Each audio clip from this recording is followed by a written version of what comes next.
Hey, you, Nina here. You are officially listening to Triggered. Can we play with that wherever you get your podcasts?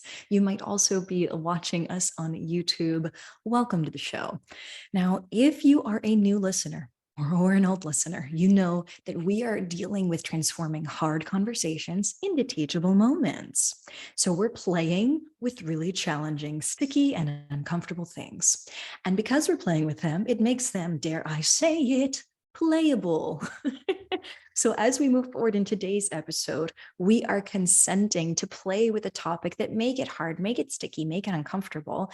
And in order to continue listening and exploring that material, my invitation is that you actually have a journal on hand or a really good friend to dialogue with about what comes up for you in this episode. What is today's episode about? It's gonna get personal. So many of you have been following along with my divorce process, and I'm actually recording this, as my transparency will show in a moment. I am recording this the day before our mediation, and I hope that it will be our final mediation. And the tools that you are going to get before the end of today's episode, because you always walk away with tools, my friend. You know, I'd love to give you a challenge for the upcoming week. It's all goodness. But the tools that I'm going to give you today are going to continue to loop back into my lived experience of how do I stay that emotional badass, that emotional warrior, that empowered badass? Like, how do I maintain my stability to the best of my ability, given the instability of life, of this divorce, of other things, right? How do I still continue to show up and show out to the best degree I'm able, right, on this podcast, as a mother, in my life, as a business owner, and so on and so forth. So if you are ready to play with going through difficult things and asking yourself, what skills do I need in order to stay that emotional warrior self and continue to move forward, then that is what we're going to be playing with today, folks. So I am curious if you're in that boat with me. Are you ready to play? Welcome to Triggered. Can we play with that? You know that moment when your emotions ramp up in an instant, leaving you feeling helpless, frozen, or out of control? In that moment, you've been emotionally hijacked, the very definition of triggered. And I want to ask you, can we play with that? I'm Nina L. Garcia, drama therapist and empowerment coach of Houston Creative Arts Therapy. Join me as we discover ways to empower you and the people who mean the most to you to transform hard conversations into teachable moments. Triggered. Real playful, real respectful, real empowered.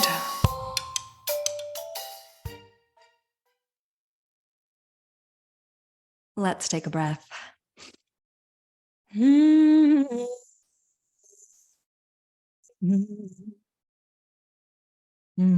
Okay. So, story time. We always start with a story. Then I am going to move on to some psychoeducation bits. I'm going to offer you some tools and I'm going to give you a challenge for the upcoming week.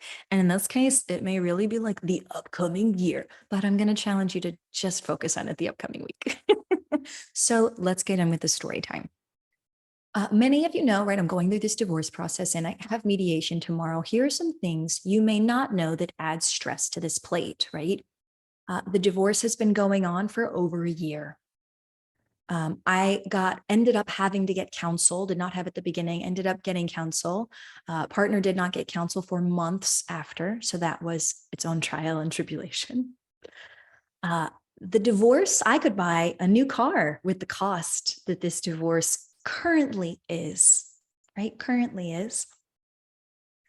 The stress of this divorce, there have been times where I cannot sleep, where I have struggled to eat. I definitely am in contact with therapists, psychiatrists, right, to keep myself stable. This context matters. If you are going through something in your own life that is a struggle, the struggle is real.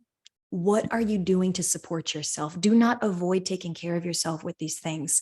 What are you doing to support yourself? Okay. Because as I move forward into tomorrow's mediation, not only do I have these things on my plate, I am on my third lawyer due to a variety of circumstances, some of which were just the universe and nature's going to throw you a curveball. You can't plan for it.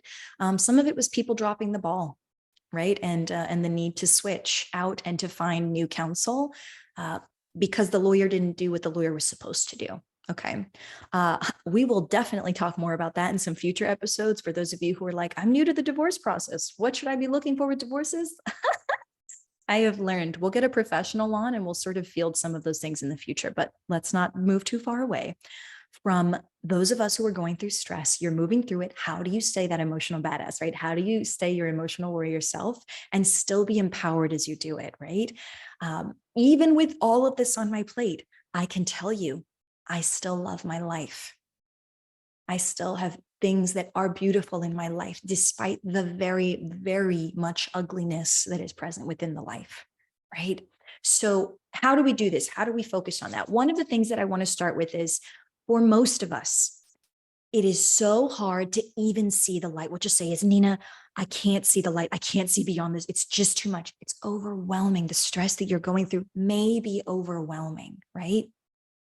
And so, one of the things that has saved me, and that I want you to write this down and click save on, is if you want perspective, if you want greater perspective as you are in the muck of your very difficult, stressful experience, my invitation to you is to get a grounding protocol.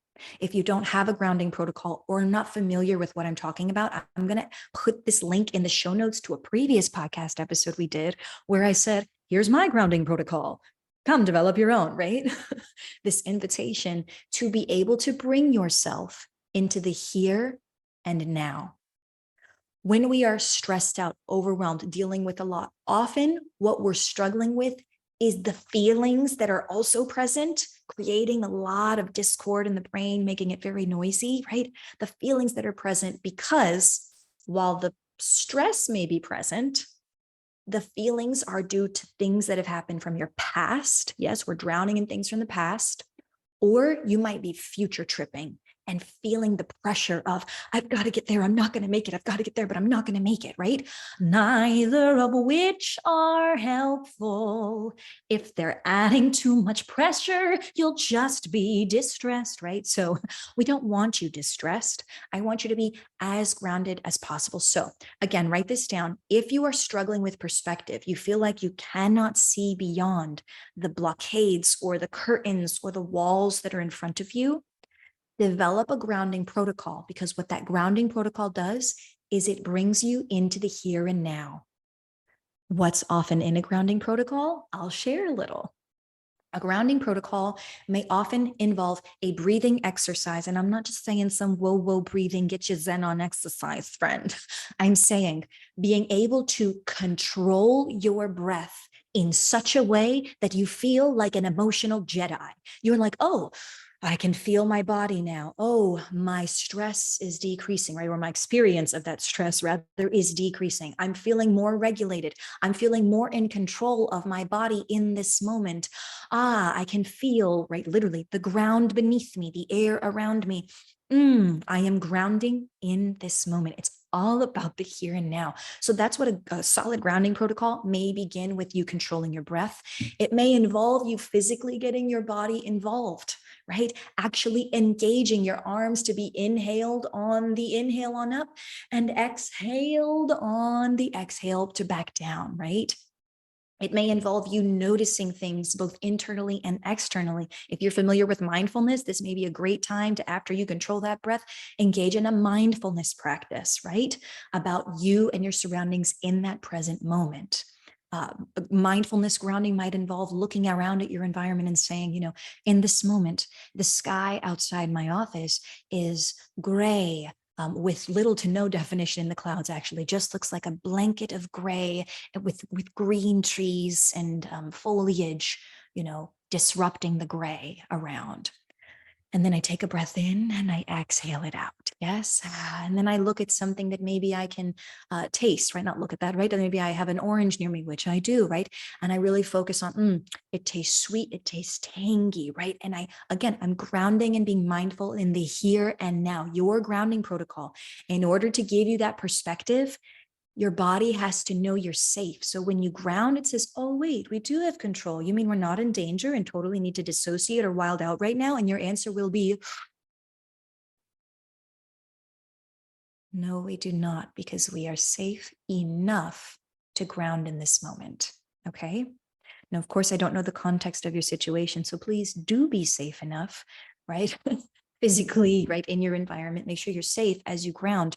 But that grounding protocol is for perspective. So I hope you wrote that down and I hope you clicked save on it, because we really, really can benefit from greater perspective. When we are in it, it feels like this is all we can see, right? It's like it's right in front of you. It's right in front of you. But if you just pull it back, you're like, oh, wait a minute, that's what that is. That's what I can see. So, perspective. Number one, how do you get it? With the grounding protocol.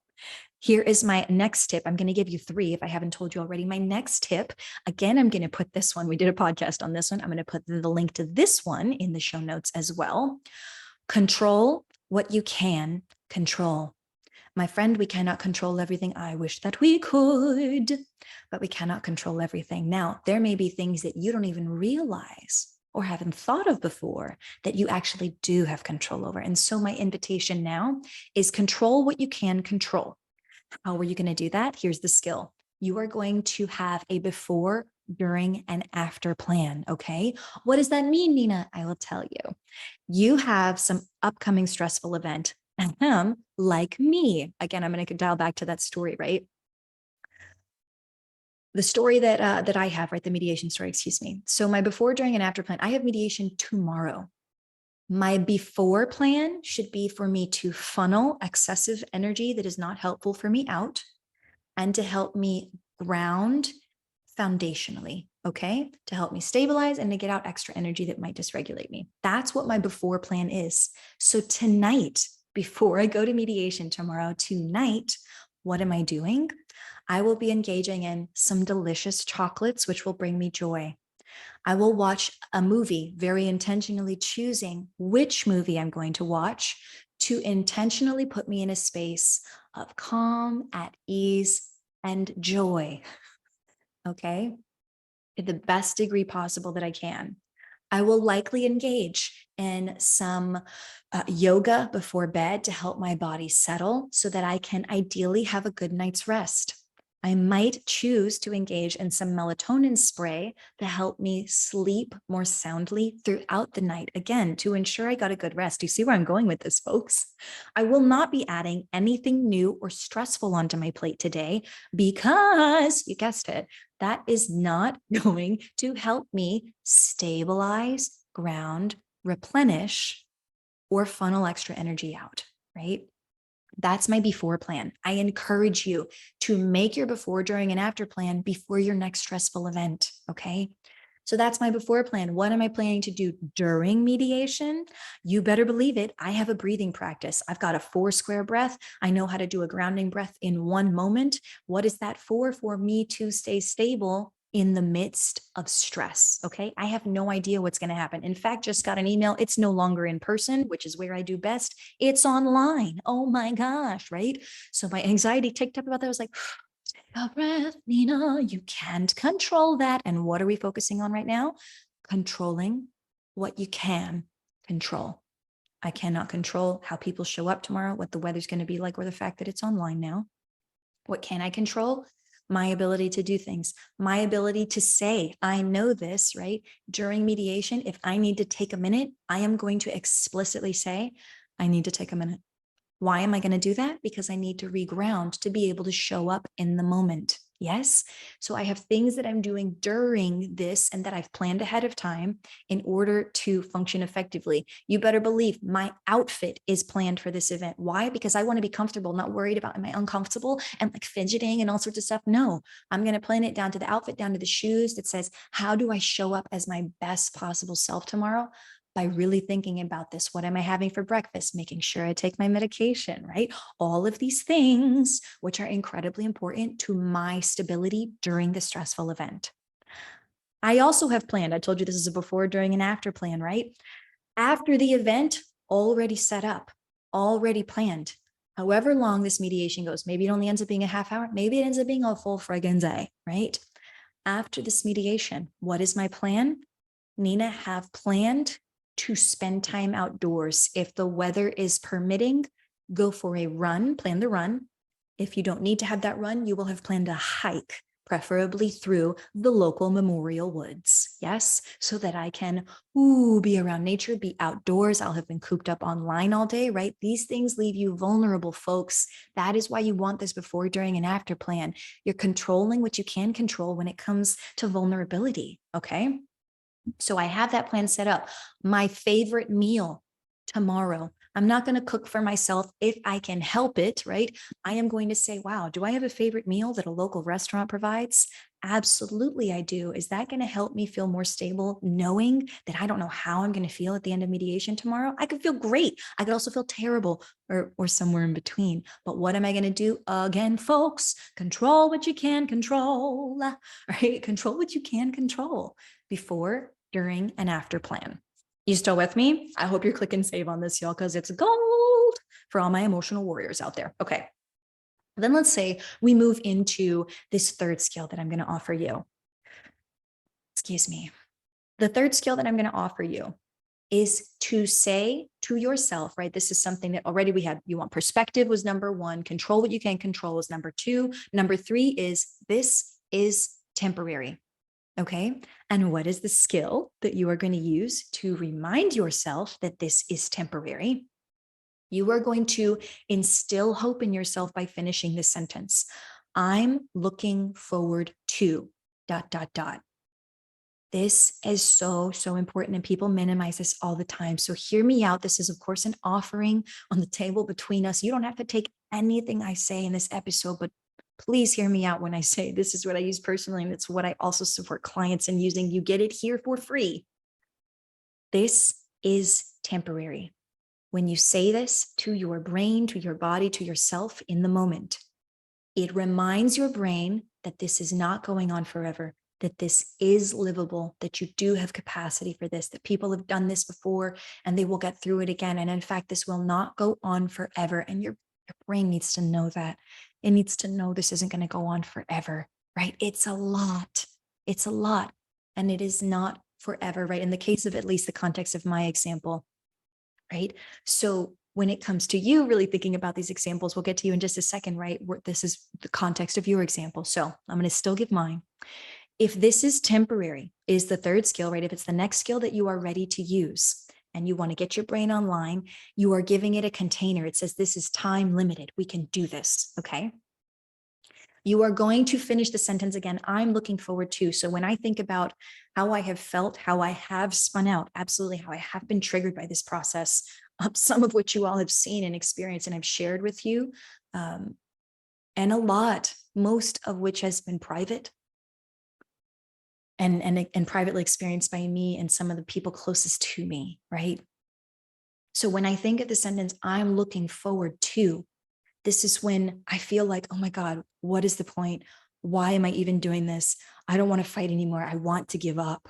I don't want to do this anymore. It's too much. I take that breath and I think, ooh, this is pretty dark. Nina, we're in a dark space. And I acknowledge that dark space. I don't cover it up or hide it or give it toxic positivity. I acknowledge that dark space and I say, you know what? This is hard. And you know what? This is temporary. I'm looking forward to the holidays. I'm looking forward to seeing my child's face as she opens this gift. I'm looking forward to waking up next to my partner on Christmas Day. Healthy, healthy relationship, beautiful partnership. I'm looking forward to my new year starting and putting this year behind me. I'm looking forward to having lunch with a friend, right? Next week. I'm looking forward to taking myself on a vacation for the first time in 3 years, taking myself and my family on a vacation for the first time in 3 years. I'm looking forward to. Now, folks, for you, it may feel big, it may feel small, but when you say I'm looking forward to the sun coming up tomorrow, that's time limited, folks. Your brain then says, oh, you mean we just got to make it tomorrow morning? Okay, great. Then you keep doing it again. What's the next thing you are looking forward to? And here is my one thing that I will add to this. If you get to this skill and you realize, well, snap, crackle, pop, Nina, I don't have anything that I'm looking forward to, then your challenge this upcoming week becomes time to start scheduling things that serve you. You deserve a life that is well lived. You deserve that. So, how can we get it to you? Whether it means we get it to you for free, whether it means we get it to you by somebody else donating or volunteering, or we find some way for you to experience what it is you need that makes your life well lived. It makes it worth living, friend. Okay, I've gone through the 3 skills. Let's take another breath. I hope that you have been writing these things down. That was my perspective offering, everything that I just gave you. I now want to review this. I want us to go step by step again. If you didn't click save before, here it is. The top 3 skills, right? Or rather, the top 3 things that I want to offer to you are perspective, the gift of perspective, number 1. It is hard to see beyond your present moment. Practice perspective. I'm going to go over that skill. Number 2, it was control what you can control. That is my offering to you. Control what you can control. Number 3 was to remind yourself this is temporary, it's time limited. What were the skills that went with that? For number 1, if you are practicing perspective, get you a grounding protocol, right? Get you a grounding protocol. Number 2, if you're controlling what you can control, develop your before, during, and after plan. Don't wait until you're in the midst of it. It's predictable. If you have an event coming up, you know it's going to be stressful or you think it might be, get your before, during, and after plan set up. Do it now, right? Get yourself stable. That third thing, this is temporary. You are going to begin to practice saying, I'm looking forward to. And if you find that you do not have something to look forward to, that means it's time for you to start scheduling things that serve you. Okay. Oh my gosh, I can't. You deserve a life that is well lived, and it takes work, right? So I hope that this has been helpful. I hope that the share and these skills and these offerings have been helpful to you. I want to invite you now, this is the thing, right? Right before we end, to flip the script. This upcoming week, I do have an adventure challenge for you, and here it is. If you are like Nina, I can do all 3 of these things. I want to do them now. Fantastic. But my challenge to you is to ask yourself if you can just commit to one, at least one. You can always come back. You can always come back and work on more. But I want to invite you to choose at least one. So if you were to choose just one, your challenge for this upcoming week to practice, are you practicing giving yourself the gift of perspective by developing a grounding protocol to bring you into the here and now safety? I'm going to repeat that. Step 1, right? My adventure challenge to you. Are you committing to a grounding protocol to give yourself more perspective? Number 2, if you're like, no, that's not where I'm at right now. I've got perspective. I'm like still freaking out about it. Fantastic. I mean, not fantastic, you're freaking out about it, but that you're ready to commit to number 2, which is controlling what you can control by creating your before, during, and after plan. You have it before. Instead of everything that your brain thinks it has to attend to being up in the air, that's no longer a thing because you have let it settle and you have said, this is the plan. We can't plan for curveballs, right? But this is our plan before, during, and after. And we set all that up ahead of time. So if you're committing to your before, during, and after plan and controlling what you can control, congratulations. My hat is off to you. And if you're like, no, Nina, remind me of that number 3, I've got you, friend.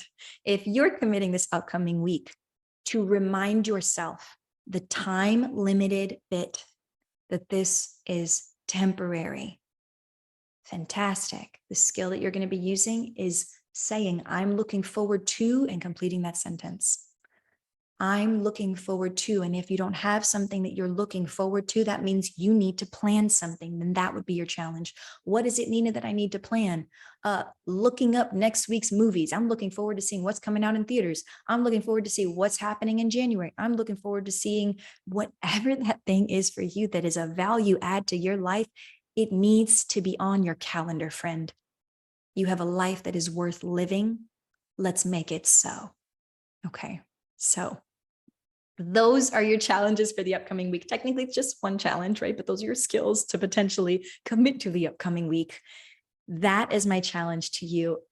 And now, friends, My hat is off to you. We've made it through. That is what I planned for today's episode. So thank you so much for listening. And if you are exploring your triggers out there and you're proud to do so, and this episode was helpful for you, please go let other people know. You can do that by sharing the episode on your social, saving it for future reference, or you can go ahead and head to iTunes or wherever you get your podcast or YouTube and like the video or give us that 5-star review, right?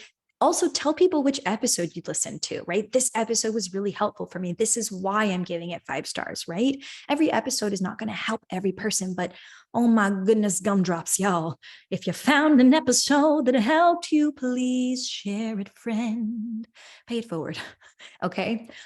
Last but not least, this is actually my call out to you. I probably should have put this at the top of the episode. I'm generally like, let's get the information out so you can move forward. And sometimes I do put myself on the back burner. We are moving into the end of the year. Season 4 is upon us. If you have notes or thoughts for how we can make Triggered Can We Play with that more effective for you, please comment at me at Drama Therapist Nina on Instagram. Send us an email. Head to HoustonCreativeArtsTherapy.com and put a note. If you say, I don't want a response back, that's great. It does not matter to me how you get us this information. But please, if you want this to be more helpful for you and other people, let me know how we can do that. Okay. Let me know how we can do that. Okay. That is everything. That is everything that I have planned for today. Thank you so much for exploring your triggers as a human being. You know how to share if it's been extra helpful for you. And that is it. So stay curious.